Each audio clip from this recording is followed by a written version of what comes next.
minimize. Baik kawan-kawan, pembelajarannya kita mulai. Untuk malam ini kita masuk ke pertemuan kedua. Nah, di pertemuan kedua ini akan banyak yang kita bahas karena kita akan membahas tentang part of speech ya. Jadi apa sih itu part of speech? Nanti insyaallah akan dijelaskan di sini. Untuk setiap materi, slide dan sebagainya itu selalu di-share di grup khususnya, dan grup bisa dinikmati bagi yang sudah donasi saja. Nah, bagi yang belum donasi dipersilahkan nanti ikut berdonasi. Nah, nanti akan diberikan buku panduan ya.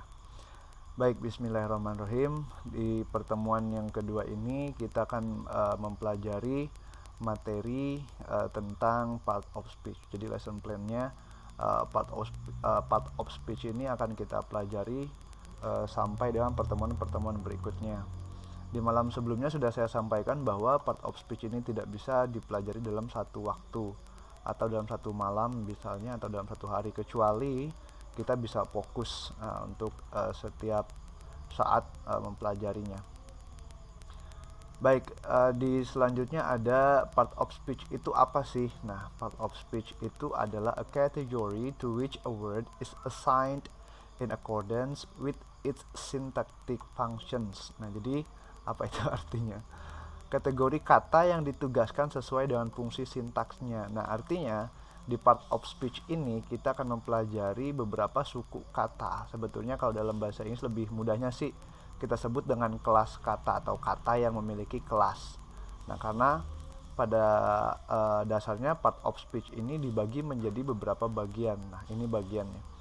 Yang pertama, part of speech ini bagiannya adalah noun, di mana part of speech ini atau noun ini diartikan sebagai kata yang nantinya akan menyebutkan hal-hal yang nanti berurusan atau yang memiliki kelas yang sama dengan noun. Apa itu noun? Noun itu kata benda.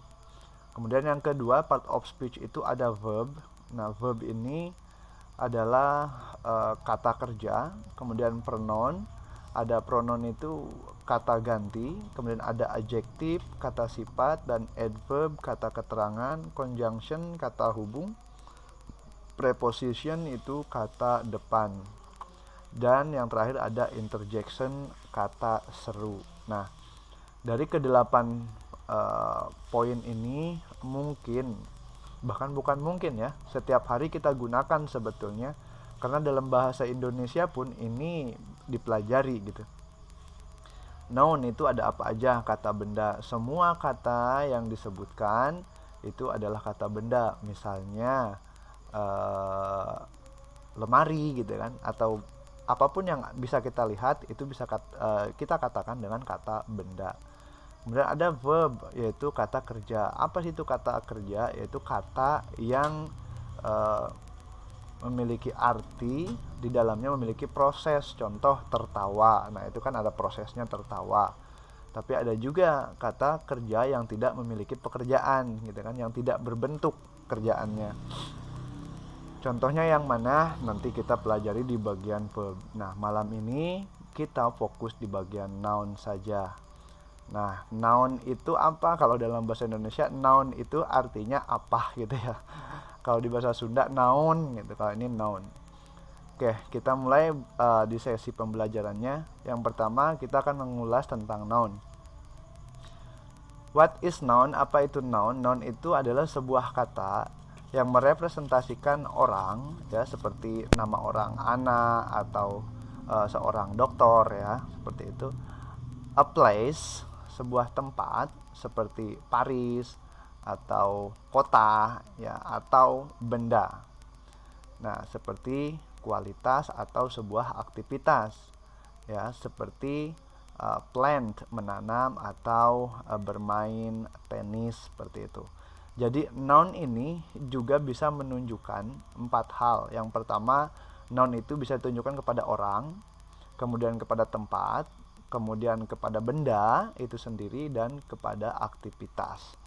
Nah, aktivitas ini seperti plant, joy, atau tenis, sebetulnya ini bukan pekerjaan kalau di sini, tapi Ini nama benda. Tapi nanti bisa jadi pekerjaan ya, ketika ada hal-hal yang merubah kata itu sendiri, dan itu akan kita jelaskan di bagian verb. Nah, untuk saat ini kita fokus dulu di bagian kata bendanya. Nah, namun untuk mempelajari noun ini tidak semudah kita hanya mengetahui noun itu cuma bagian orang, tempat, atau benda, atau juga aktivitas. Nah, tidak. Tapi kita juga harus mempelajari yang lebih fundamentalnya dulu, yaitu noun atau kata benda yang didasarkan pada bentuknya. Yang pertama ada abstract noun, yang kedua ada concrete noun. Apa sih itu abstract noun? Abstract noun itu adalah kata benda yang merujuk ke ide, kualitas ya, dan tidak memiliki fisik. Nah, contohnya apa? Contohnya ability atau kemampuan ya, advantage atau keuntungan, affection kasih sayang, atau anxiety kecemasan, awareness ketakutan, dan beauty kecantikan. Nah, ini kan semuanya nama benda, tapi bendanya tidak ada gitu. Nah, ini dalam bahasa Inggris disebut dengan abstract noun. Dan masih banyak lagi ya, seperti abstract noun itu seperti rindu ya kan. Rindu itu nggak ada tapi ada gitu, rindu adalah gitu kan. Nah, itu nanti jadi kata benda ya. Kemudian yang keduanya ini masih abstrak noun sih. Salah nulis ini ya, harusnya concrete noun ini ya. Concrete noun itu adalah kata benda yang menamai suatu benda atau benda berwujud atau sesuatu yang dapat dikenali melalui indera. Nah, contohnya apa? Contohnya buku ya, pensil, udara, telur, ayam, dan topi. Lah, kok emang udara masuk ke konkret? Ya, masuk karena bisa dikenali melalui indera, meskipun tidak bisa dilihat tapi terasa oleh indera, seperti adanya angin itu segar gitu kan, menyegarkan gitu. Nah, itu disebut dengan dikenali melalui indera gitu. Bagaimana dengan kentut? Nah, kentut juga kan udara gitu ya. Meskipun tidak terlihat tapi memang nyata ada bentuknya. Di indera penciuman itu lumayan kencang ya, lumayan tajam gitu, menyengat. Jadi itu bisa masuk dalam benda konkret. Nah, meskipun tidak berwujud gitu kan, tapi dia dirasa oleh indera. Nah, ini dia jadi noun berdasarkan bentuknya hanya ada dua, ada abstract noun, ada concrete noun. Jadi mulai sekarang teman-teman harus mengetahui bahwa ada abstrak, ada konkret. Jadi di mana yang abstrak itu tidak bisa dirasakan oleh indera, di mana yang konkret itu bisa dirasakan oleh indera. Dan selanjutnya, ini kita setelah mempelajari bentuk daripada kata benda, sekarang kita mempelajari tentang benda berdasarkan jumlahnya. Pakai HPA dong tuh, ambil tuh. Ini mah HP-nya dipakai sama Abi ya, tuh HPA tuh, itu ambil aja. Oke, nah untuk benda yang berdasarkan jumlahnya itu juga ada dua. Yang pertama, benda yang berdasarkan jumlahnya itu adalah uncountable noun, dan yang keduanya ada countable noun. Sama-sama. Jadi yang macam apa lagi ini? Nah, nounnya kalau tadi bentuknya, kalau sekarang jumlahnya. Dalam bahasa Inggris, nah ini mungkin ada sebagian orang yang berpikir bahwa bahasa Inggris itu sulit, harus menentukan kalau jumlah bahasa Inggris itu 1 dan 2 itu berbeda pelafalannya atau pengucapannya. Nah, ini mungkin ini yang membuat mereka sulit. Padahal bahasa Inggris dengan bahasa Indonesia tidak jauh berbeda.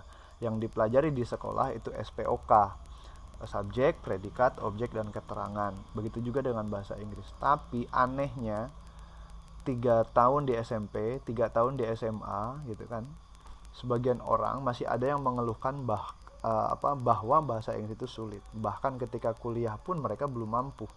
Istilah kasarnya ketika kuliah itu belum mampu mengenali atau percaya dirinya itu belum tumbuh sepenuhnya tentang bahasa Inggrisnya gitu.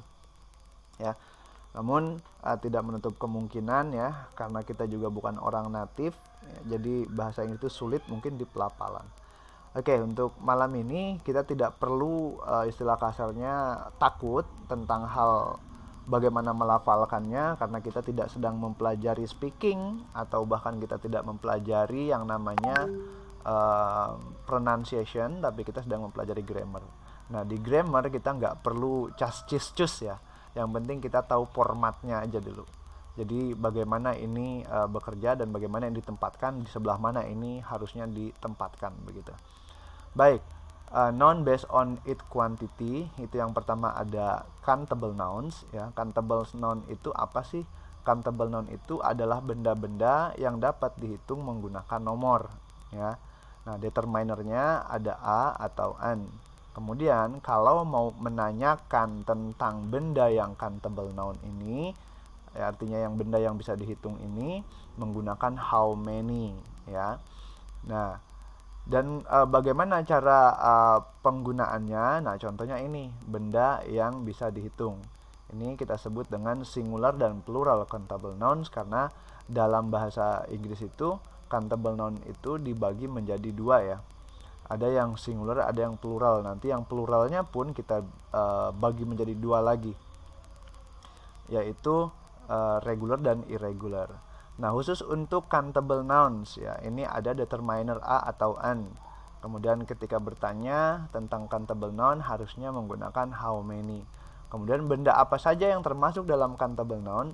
Nah, semua benda kecuali yang benda uncountable nouns. Yang seperti apa? Yang uncountable nouns itu nanti dijelaskan setelah yang countable nouns.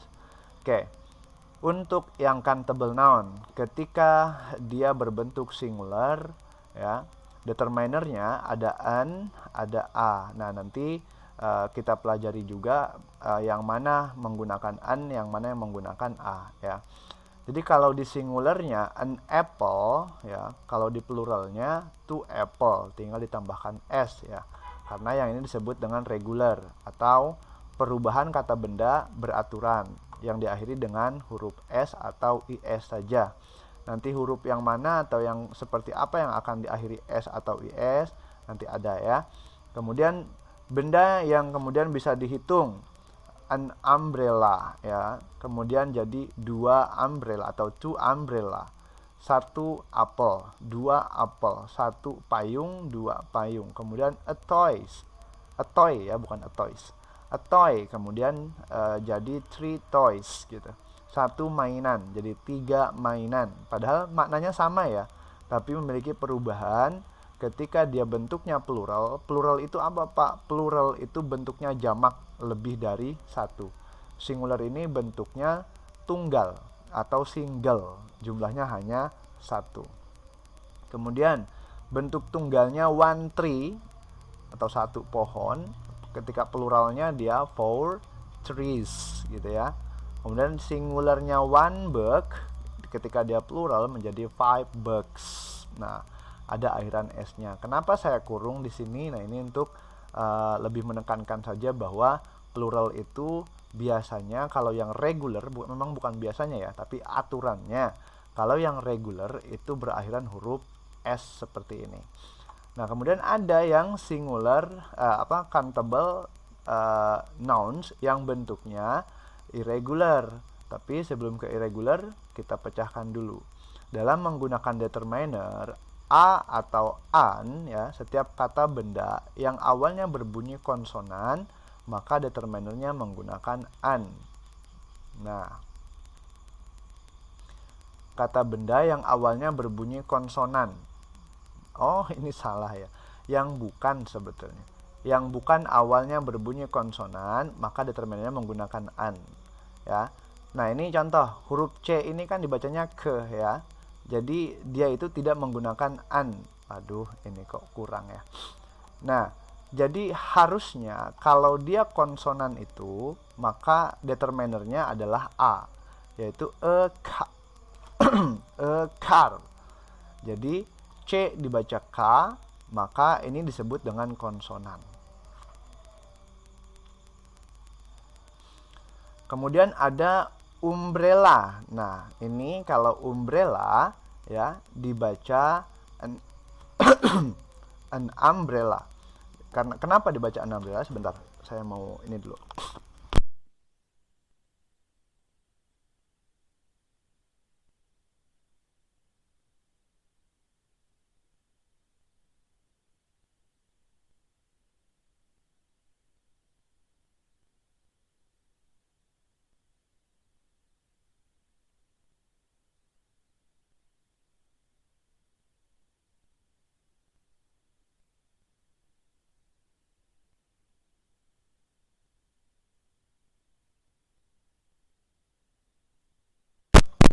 Cek, aman nggak suaranya?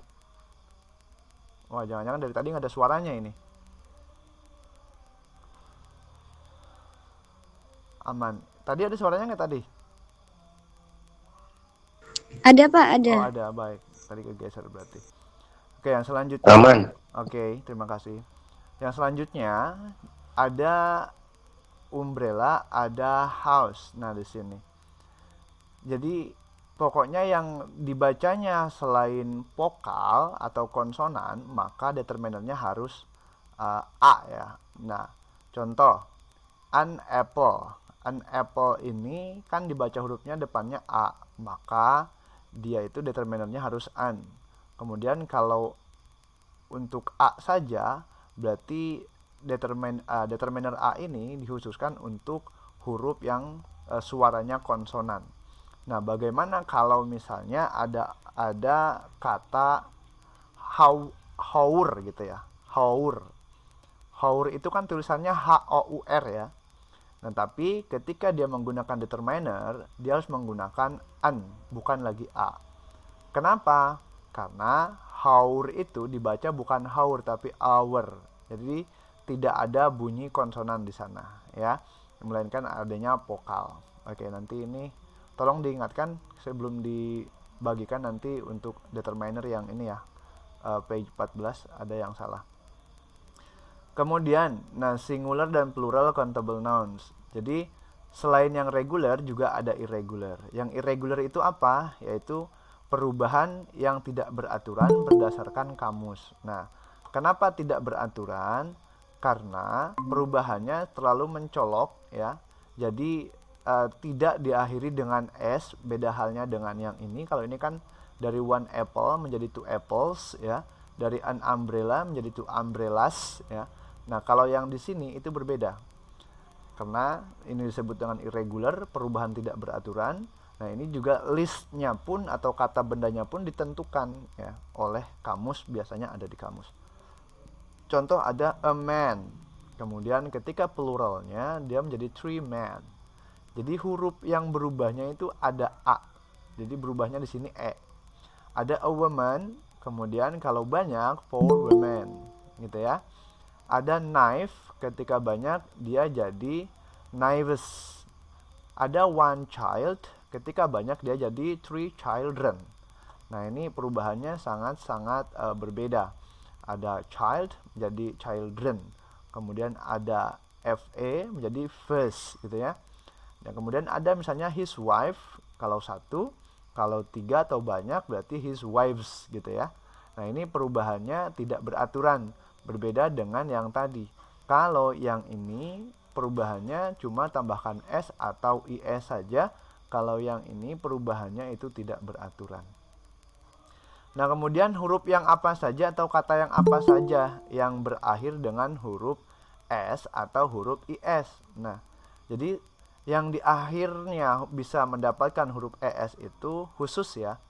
Hanya ada kata S, SS, Z, CH, dan SH atau X ya. Jadi setiap kata yang berakhiran gitu S, SS atau Z atau CH atau SH atau X, maka itu ditambahkan akhirannya S.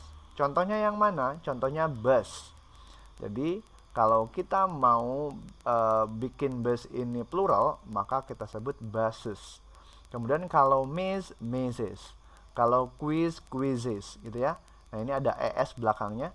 Kemudian kalau crush, crushes. Kalau crush, crushes. Kalau box, boxes berarti gitu ya. Nah, jadi ke 5-6 ya. Ke 6-6-nya ini kalau ketemu dalam bentuk singular is okay. Tapi kalau dalam bentuk plural, awas, jangan menambahkan huruf S, tapi menambahkan huruf IS. Nah, nanti pada praktikumnya ada kata yang tidak bisa ditambahkan S gitu ya. Nah, melainkan tanda apostrophe saja karena dia sudah jamak, misalnya nanti ada praktikumnya biasanya itu setelah kita mempelajari tenses biasanya. Nanti ada conditional sentence dan lain sebagainya. Kalaupun itu kita sampai ke tenses. Dan selanjutnya ada uncountable noun. Nah, uncountable noun sini lawan daripada countable noun. Kalau countable noun itu bisa dihitung, maka yang uncountable noun ini, tuh kan salah lagi aja. Yang uncountable ini adalah benda-benda yang tidak dapat dihitung menggunakan nomor. Nah, gimana sih maksudnya? Nah, maksudnya itu adalah benda yang tidak dihitung langsung ke nama bendanya menggunakan nomor. Nah, untuk yang uncountable nouns ini tidak menggunakan determiner kecuali dia bentuknya singular. Kemudian ketika bertanya, kita tidak lagi menggunakan how many tapi menggunakan how much gitu ya. Nah, contoh nih, benda yang tidak bisa dihitung adalah rambut gitu ya. Dalam bahasa Indonesia saja dulu. Ini coba maknanya apakah ini sepadan dengan EYD atau tidak. Misalnya begini, saya punya 3 rambut. Nah, masuk akal nggak kalau saya bilang kayak begitu? Saya punya 3 rambut. Masuk akal nggak ya? Nah, kalau semisal tidak masuk akal, nah maka ini yang disebut dengan uncountable noun. Jadi tidak bisa dihitung menggunakan nomor. Bisa dihitung menggunakan nomor, tapi harus ada kata penyela gitu ya. Seperti saya memiliki 3 rambut. Nah, ini kan ambigu. Tapi kalau kita mau kalimatnya lebih masuk akal, jadi kita tambahkan saya memiliki 3 helai rambut gitu ya. Nah, ini lebih enak didengar. Dan yang keduanya, yang uncountable nouns itu seperti air ya. Nah, di sini tidak disertakan contohnya. Air itu water ya. Jadi kalau semisal saya bilang begini, tolong bawakan saya 2 air gitu ya. Pasti orang bingung, kok 2 air? Nah, jadi benda yang maksudnya tidak bisa dihitung dengan nomor itu yang seperti itu ya. Jadi benda yang tidak bisa langsung disebutkan nomor ketemu nama bendanya atau angka jumlah gitu ya. Ketemu nama bendanya. Misalnya tadi, tolong bawakan saya 3 air. Nah, orang bingung. 3 air maksudnya gimana? Nah, kecuali saya bilangnya begini, tolong bawakan saya 3 gelas air. Nah, jadi ada kata penjumlah ya. Penjumlah. Ada kata sebelum kata benda tersebut yang menentukan satuannya gitu. Gelas kan untuk air, helai untuk rambut gitu ya. Kemudian gula juga ada. Jadi ditambahkan kata satuan. Misalnya tolong belikan saya dua gula gitu kan. Misalnya kan orang bingung, 2 gula itu apa gitu kan. Nah, makanya kalau ada yang bicara seperti itu ini ambigu. Tapi kalau kita bilang tolong belikan saya 2 kilogram gula. Nah, misalnya seperti itu, berarti itu kalimatnya sudah clear dan sudah jelas. Nah, maka dari itu countable dan uncountable noun ini perlu dipelajari ya, supaya tidak ambigu ketika nanti mengucapkan kata atau kalimat. Nah, untuk noun dirasa sudah cukup ya sampai di sini karena noun yang saya bagi-bagi itu cuma ada 2 bagian. Yang pertama berdasarkan bentuknya dan yang kedua berdasarkan jumlahnya. Untuk yang berdasarkan bentuknya ada 2, ada abstract noun, ada concrete noun. Dan untuk yang berdasarkan jumlahnya ada uncountable noun, ada juga countable noun. Oke, sebelum dilanjut, ada yang mau ditanyakan dulu? Boleh minta materinya Pak? Boleh ya. Boleh banget, nanti di-share kok di grup. Oke, ada yang mau tanyakan dulu terkait countable, uncountable, dan concrete dan abstract? Itu, tampilkan contoh kata benda yang selalu dalam bentuk jamak. Kata benda yang contohnya selalu dalam bentuk jamak ya. Misalnya ada data gitu ya. Data ini kan bentuknya jamak. Kemudian information ini juga jamak. Singularnya kayak begitu, pluralnya pun begitu. Jadi tidak ada perubahan. Sebetulnya kalau data itu sering disebut, padahal ya harusnya sih data itu jumlahnya banyak ya, karena data.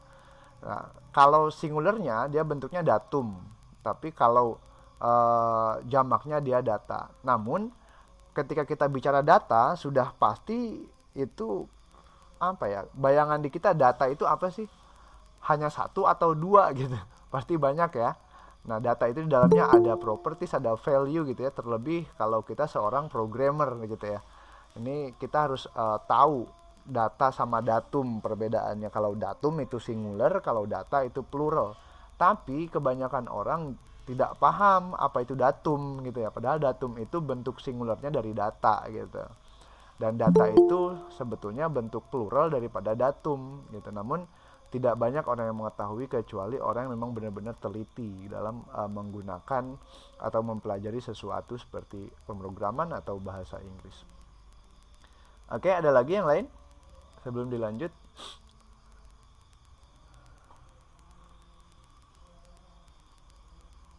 Mbak Aira, ada yang mau tanyakan? Enggak, Pak.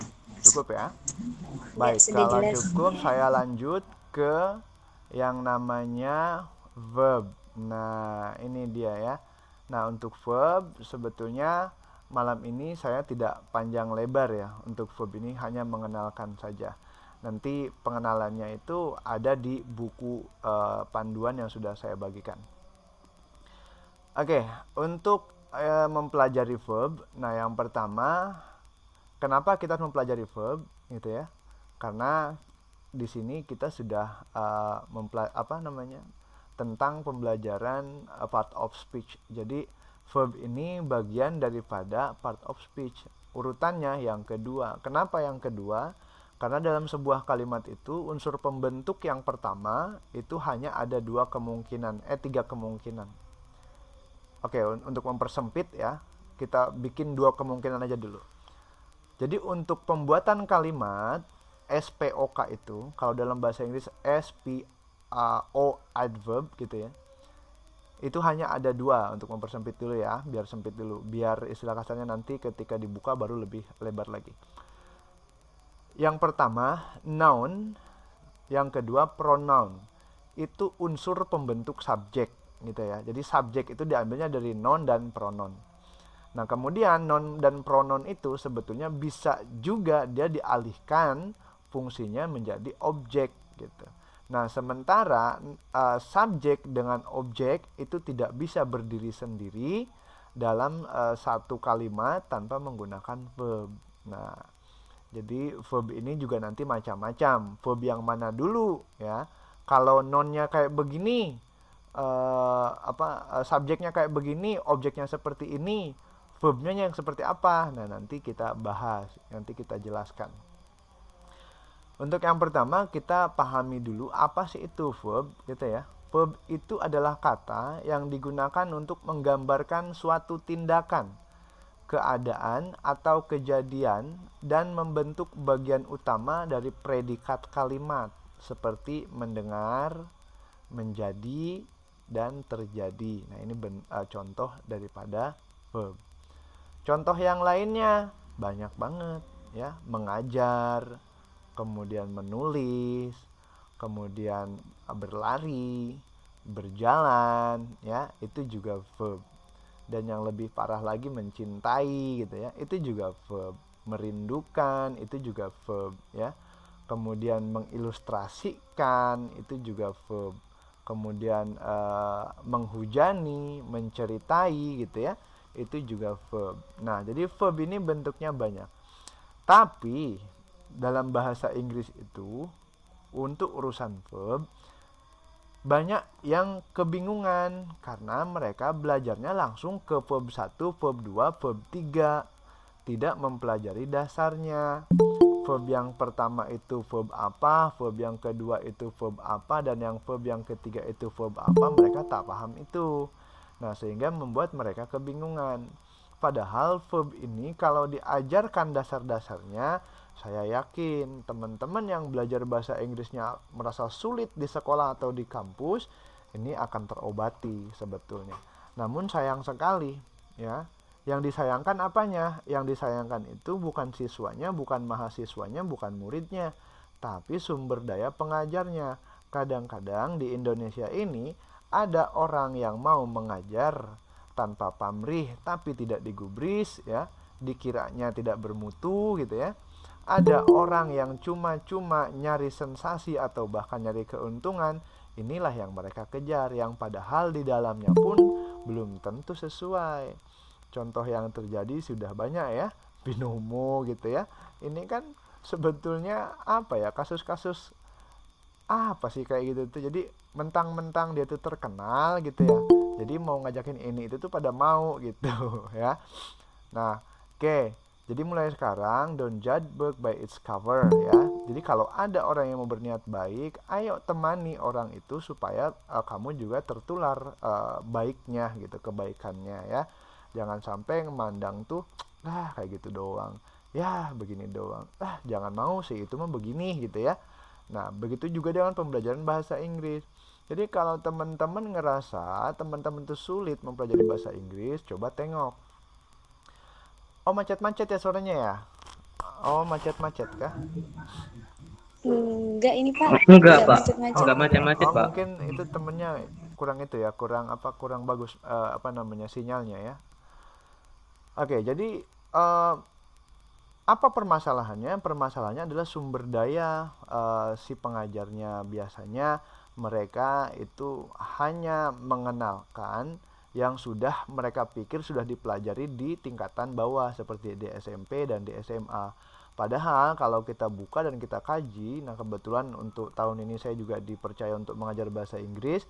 Ketika saya buka materi bahasa Inggris itu nggak ada pembelajaran tentang verb itu apa, noun itu apa. Jadi yang diajarkan itu semuanya tentang kalimat, bagaimana cara mendeskripsikan sesuatu. Jadi kalau saya pikir-pikir, itu pembelajaran IELTS sudah sampai di SMP. Sementara lingkungannya, atmosfernya anak-anak itu ya bicaranya bahasa tanah kelahirannya ya. Misalnya orang Sunda ya belajarnya bahasanya Sunda gitu. Jadi untuk mendukung ke arah sana itu agak sulit. Nah, ditambah ketika mereka kuliah juga dosen malah berpikirnya ya sudahlah, anak-anak pasti sudah ngerti ini gitu.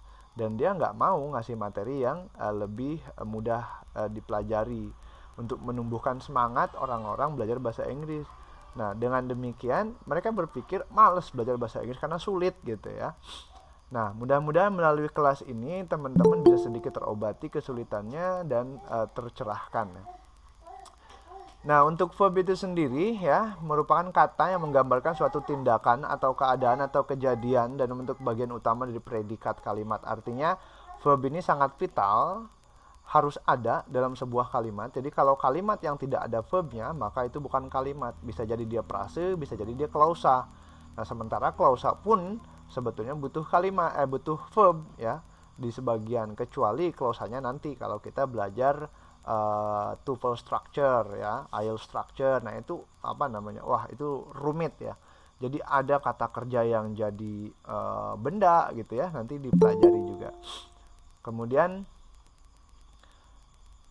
verb itu ada apa saja? Nah, jadi di sini akan saya coba tuangkan verb itu ada apa saja.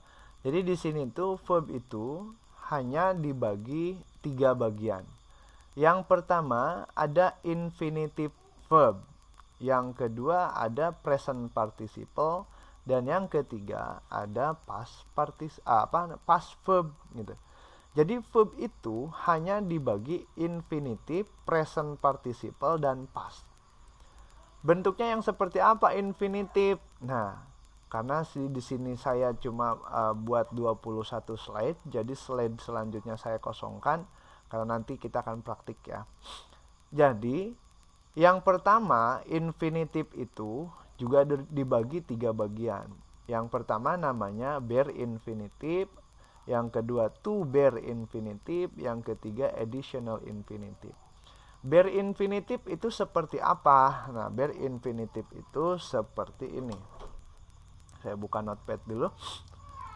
Jadi bare infinitive itu adalah kata kerja dasar yang belum sama sekali terkontaminasi sesuatu ya dari kata-kata yang lain atau penambahan huruf. Nah, contoh kata kerja bare infinitive ini misalnya work gitu ya.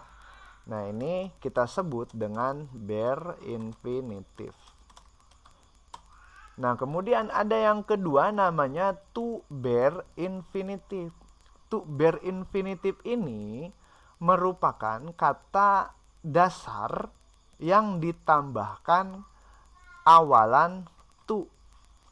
Nah, jadi gimana jadinya kalau semisal kita ingin menuliskan kata kata kerja yang bentuknya to bare infinitive. Kalau semisal kita sudah memiliki kata dasarnya, kata bare infinitive-nya yaitu work, maka kita tinggal tambahkan menjadi to work. Nah, yang masing-masing kata kerjanya itu artinya sama, kerja, dan ini juga kerja. Nah, jadi nggak ada perbedaan ya. Work itu kerja, to work itu kerja. Nah, kenapa ini berbeda? Nah, karena ini untuk menunjukkan bahwa ini bare infinitive dan to bare infinitive. Sebetulnya ada makna tersembunyi lainnya ya, namun tidak bisa saya buka di sini. Nanti ada bagian-bagiannya. Nah, jadi secara untuk mempermudah pembelajaran, bare infinitive dengan to bare infinitive ya, ini sama secara arti. Nah, tidak ada perbedaan. Work sama to work ini sama, artinya kerja. Yang membedakan adalah bentuk daripada bear sama to bear, gitu ya. Nah, to bear ini kalau di awal belajar bahasa Inggris saya juga sama ya. Tidak bisa langsung cus atau mengerti apa itu bear segala macam gitu ya. Karena pada dasarnya ketika saya membuka kamus mencari kata to work itu nggak ada. Maka kita terjemahkan dalam satu kata. To itu kepada, work itu bekerja. Yang akhirnya menjadi hasil terjemahan kita adalah kepada kerja gitu ya. Itu di awal-awal dan ini tidak munafik. Ini saya melakukan hal ini. Karena kenapa? Karena saya ingin bisa waktu itu ya. Jadi semua yang saya lihat saya terjemahkan, padahal bukan begitu konsep belajarnya ketika sudah memahaminya. Jadi, work ataupun to work itu tetap maknanya kerja. Nah, yang terakhir, yang ketiga, ada additional infinitive. Nah, additional infinitive ini kata kerja yang dikhususkan untuk pronoun yang jumlahnya singular atau biasanya kita sebut dengan third person atau someone's name ya, orang ketiga atau nama seseorang. Nah, jadi ketika dia berbentuk additional infinitive, maka bentuknya tidak lagi menjadi work atau to work, tapi melainkan dia mendapatkan tambahan akhiran huruf S. Nah, ini yang saya maksud tadi. Kalau work bare infinitive itu belum terkontaminasi, kalau to work ini sudah terkontaminasi dengan to, kalau works ini sudah terkontaminasi dengan s. Nah, bentuknya apa dia? Bentuknya adalah additional infinitive. Nah, khususnya ini artinya apa? Artinya juga sama, kerja. Nah, jadi tiga-tiganya tidak ada yang berbeda artinya ya. Nah, yang membedakan hanya bentuknya saja, work, to work sama works. Tapi ada tapinya. Khusus untuk yang additional infinitive ini harus digunakan oleh orang ketiga. Nah, atau nama seseorang. Contoh, kalau semisal ya Mr. Tomo and I gitu ya. Ini pakainya yang mana? Work atau works? Dan ini tidak boleh menggunakan works ya. Karena meskipun meskipun Pak Tomo ini adalah nama seseorang, tapi karena di sini ada kata dan saya, maka orang itu lebih dari satu ya. Jadi penggunaannya tetap pakai work, gitu ya. Nah, Sampai sini. Jadi untuk bare atau infinitive ini, untuk infinitive ada bare infinitive, ada to bare infinitive, dan additional infinitive. Untuk nama seseorang dan orang ketiga itu harus menggunakan additional infinitive. Nah, tapi yang jumlahnya hanya satu. Kalau semisal Mr. Tomo, misalnya Miss Aira, misalnya siapa lagi di sini, saya minjem nama dulu. Ada siapa lagi? Ada Nanda misalnya. Nah, ada Nanda, kemudian dan teman-temannya yang lain ya. Nah, maka ini tidak bisa dijadikan sebagai nama seseorang. Nah, karena nama seseorang itu jumlahnya hanya satu saja. Nah, kalau yang seperti ini namanya gabungan, maka orang itu lebih dari satu. Nah, kemudian bare infinitive ini barulah boleh disebut dengan sebutan verb 1 kalau di kita ya. Jadi teman-teman yang lain belajarnya tidak mengenal bare infinitive, taunya verb 1 gitu. Nah, padahal bare infinitive dan verb 1 itu serupa ya, sama gitu. Dan artinya pun sama. Oke. Ini dasar daripada verb ya. Kemudian yang kedua, selain infinitive juga ada yang namanya present participle. Nah, yang kedua kan ini ya, present participle. Seperti apa itu present participle?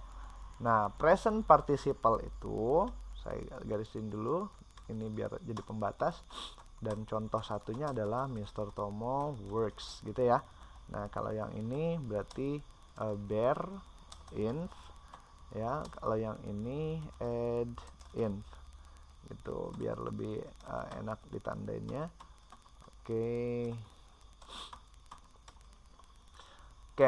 Nah, kemudian yang kedua ada yang namanya present participle ya. Present participle itu seperti apa sih? Nah, present participle itu adalah kata kerja yang diakhiri dengan akhiran ing. Pernah mendengar ya? Nah, present participle itu kata kerja yang diakhiri dengan ing gitu. Misalnya ya, kalau work jadi working. Nah, kita ambil kata dasarnya work ya. Bare infinite-nya kita ambil yang work. Ketika dia jadi present participle, maka kita harus menambahkan akhiran ing. Maknanya gimana? Maknanya tetap sama, kerja gitu ya. Nah, kecuali dia ini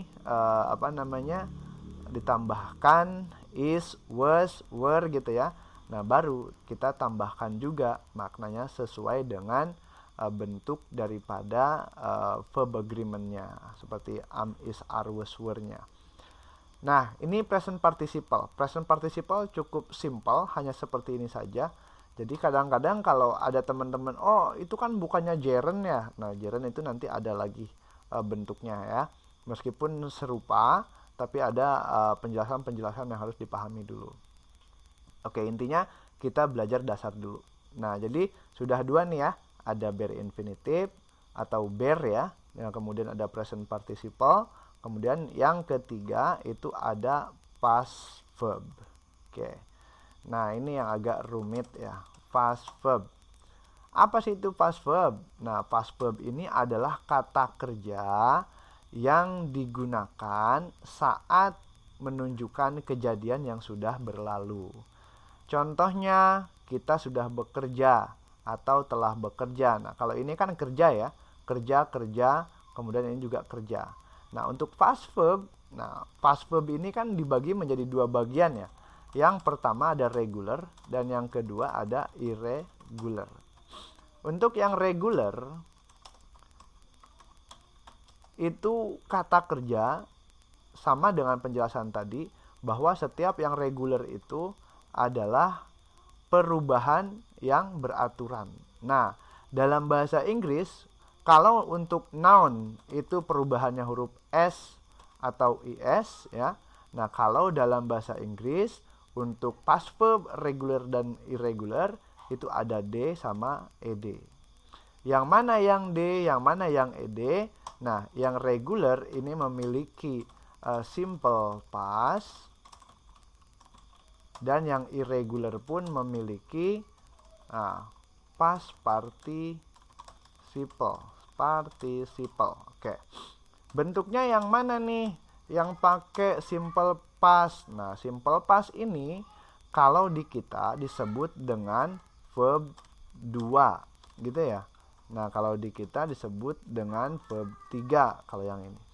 Jadi kalau yang regular, kalau kita menggunakan kata bear-nya itu adalah work, maka kita tambahkan akhirannya ed. Jadi work it. Gitu ya. Nah, ketika dia jadi past participle, bentuk ketiga pun tetap sama. Nah, artinya perubahannya tidak jauh berbeda. Dari work jadi worked, jadi worked. Ketika dia simple past dan past participle. Nah, beda halnya ketika dia sudah menjadi irregular. Di irregular, work ini itu tidak ada, ya. Jadi kita kasih strip aja. Terus gimana untuk memberikan contoh bahwa ini adalah simple past dan past participle.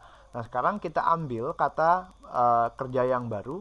Misalnya kata kerjanya itu adalah Itu adalah eat, ya. Eat gitu ya, atau makan gitu ya. Nah, ini kan eat, kemudian kalau kita jadikan istilahnya to bear infinitive jadi to eat gitu kan. Kalau kita jadikan additional infinitive maka hasilnya tadi tuh eats gitu ya.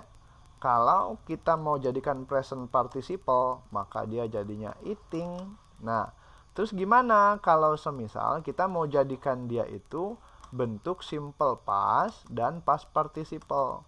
Nah, untuk dijadikan past participle, simple past ini kita harus melihat irregular listnya, tidak bisa ditentukan sendiri, ya. Lalu ngelihatnya di mana? Di kamus. Nah, di kamus yang mana? Biasanya di kamus ada, ya. Tapi kalau untuk yang saya tahu kemarin saya buka-buka kamus yang besar itu Hasan Sadeli kalau nggak salah ya. Kayaknya itu ada tapi saya nggak ketemu ya di mana ya.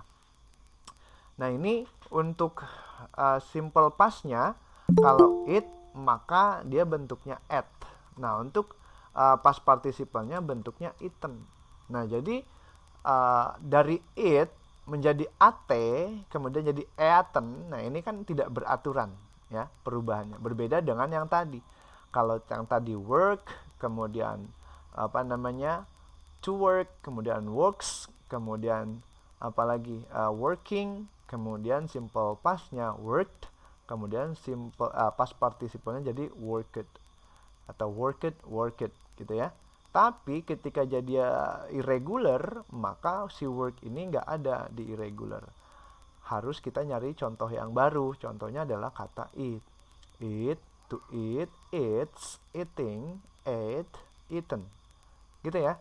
Nah, ini contohnya perubahannya yang tidak beraturan. Jadi yang tadinya E-nya di depan jadi di belakang, kemudian A-nya yang di belakang jadi di depan, tengah jadi di depan ya. Kemudian yang di tengah juga jadi di paling ujung ya kan. Nah, kemudian di past participle-nya lebih parah, eaten gitu ya. Ada en gitu. Jadi ini disebut dengan irregular list. Ada berapa banyak irregular list? Nah, itu silahkan dicek masing-masing di kamusnya. Oke. Sampai sini dulu. Ada yang mau ditanyakan tentang bare infinitive, kemudian present participle atau past verb? Silakan.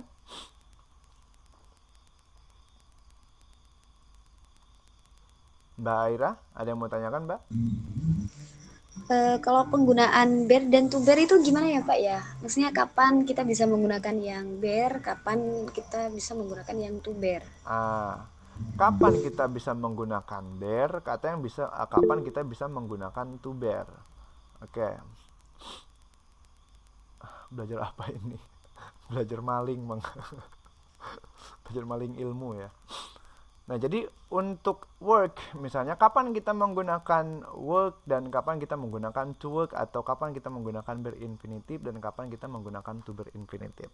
Sebetulnya tergantung konteks ya. Kalau semisal kita biasanya to work ini lebih kepada kapan kita menggunakannya itu untuk menunjukkan sesuatu. Contoh gini, apa sih yang bisa saya lakukan untuk menjadi seperti kamu? Nah, kamu bilang belajar. Nah, jadi kalau semisal dia nanya, so what should I do if I have to be you? Jadi kamu cukup bilang to learn gitu. Jadi belajarlah gitu ya. Nah, kalau semisal mau kemana, I will go to work gitu misalnya. Nah, itu beda dengan to bear. Kalau yang I will go to work itu dia lebih pada to-nya itu lebih kepada kata depan gitu. Nah, beda dengan yang work sama atau bear infinitive atau to bear infinitive ini. Jadi ketika kita mau menggunakan work atau to work, misalnya ada yang nanya, so gimana sih caranya biar bisa fokus, atau gimana sih caranya biar bisa ngerti nih pembelajaran atau materinya dosen si ini atau guru si ini gitu ya. Ya, to listen gitu ya, mendengarkan saja, atau to attention gitu, atau perhatikan gitu ya. Nah, jadi kita menggunakannya ngepas gitu. Jadi jangan sampai kita gunakan ya mau kemana, to work gitu, itu disebut to bear. Enggak, itu disebut bear yang di depannya ada kata depan gitu ya. Oke, mudah-mudahan menjawab pertanyaan dari Mbak Aira. Yang lainnya?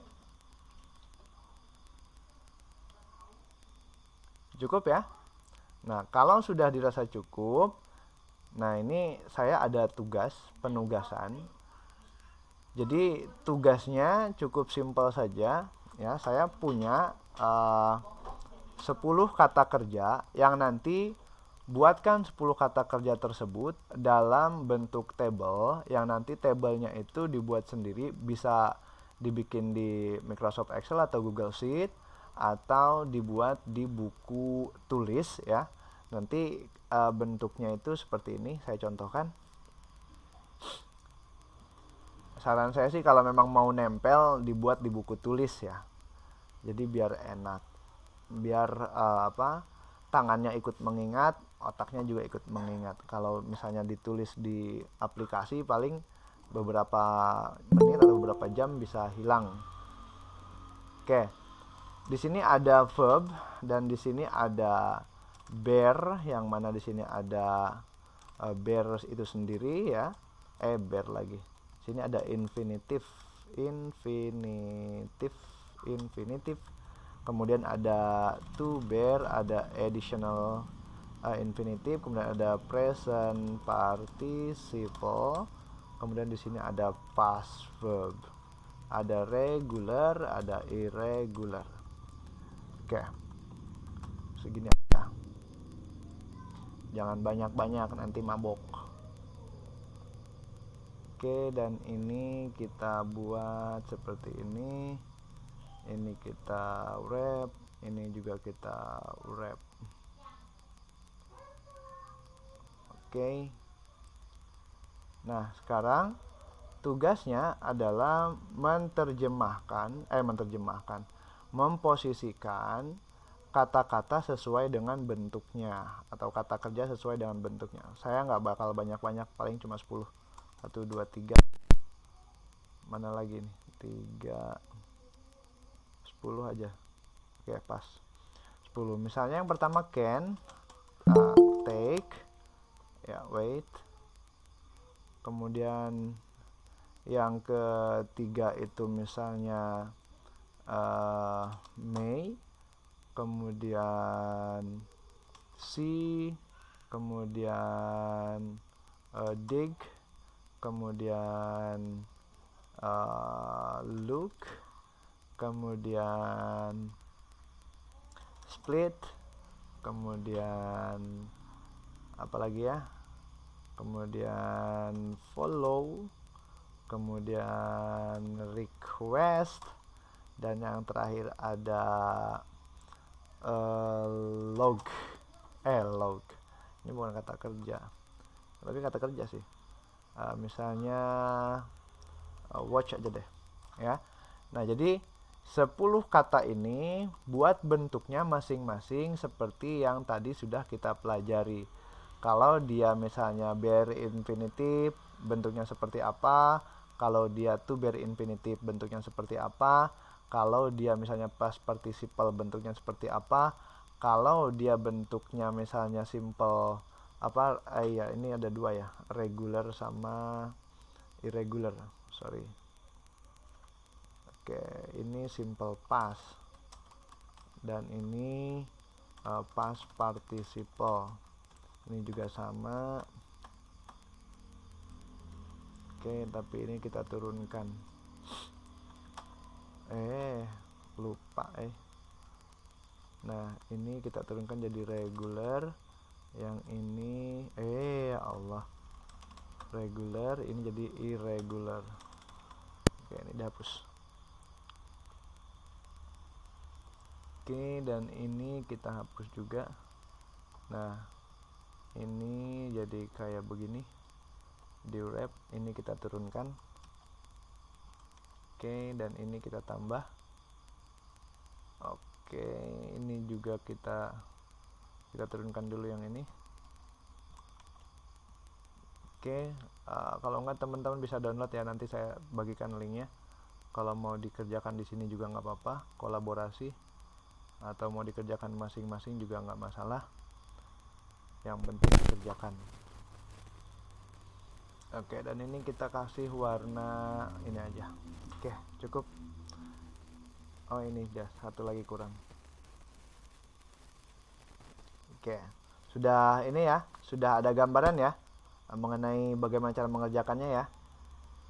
Mudah-mudahan sudah ada gambaran ya. Kalau sudah ada gambaran kan enak. Pagi kayak kalau yang sudah mengikuti dari awal. Nah, ini akan lebih enak sekali. Kok begitu? Nah, kita resize row-nya jadi 42. Gini biar lebih enak.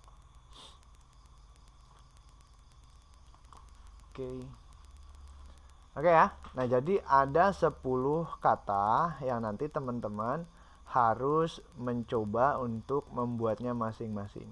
Can, bentuk bare infinitive-nya jadi misalnya apa? To, bare-nya jadi apa? Additional infinitive-nya jadi apa?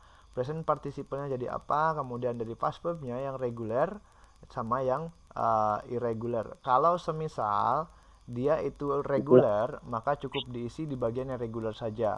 Apabila dia irregular, cukup dikasih strip seperti ini aja ya. Kalau kosong di irregularnya. Kalau bukan irregular maksudnya, maka cukup diisi yang bagian regularnya saja. Yang irregularnya kasih strip. Kalau dia bentuknya regular, irregular, maka kasih strip yang di bagian regular, kemudian isi di bagian irregularnya saja. Oke, bisa dipahami ya?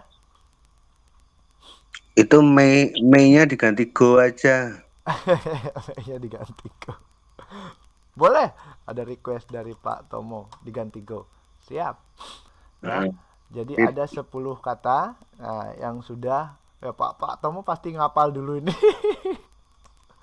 Wah, nggak enak ini pakai Mei gitu kan. Oke. Sudah cukup ya teman-teman ya.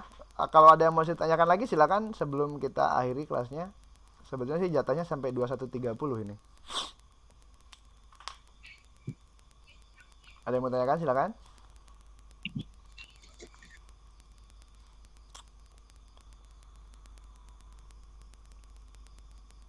Sudah cukup ya Mbak Ira? Ada yang mau tanyakan lagi? Enggak Pak, sudah. Oke, sudah cukup. Kalau sudah cukup, mari kita tutup kelasnya dengan mengucap hamdalah bersama-sama. Alhamdulillahirrabbilalamin.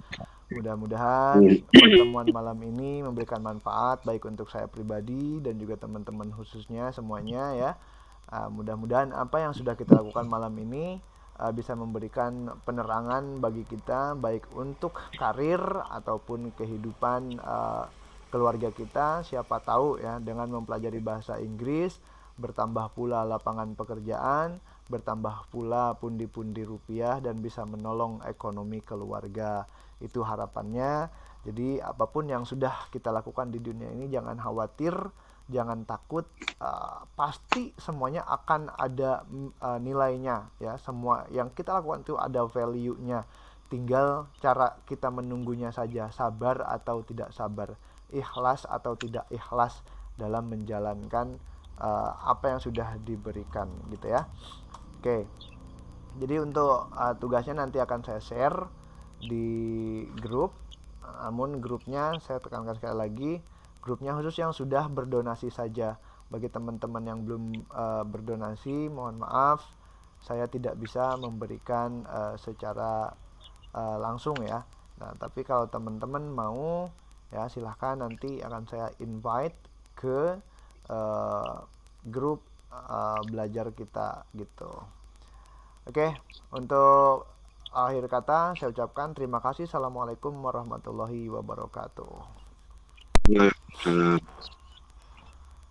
Baik, silahkan boleh live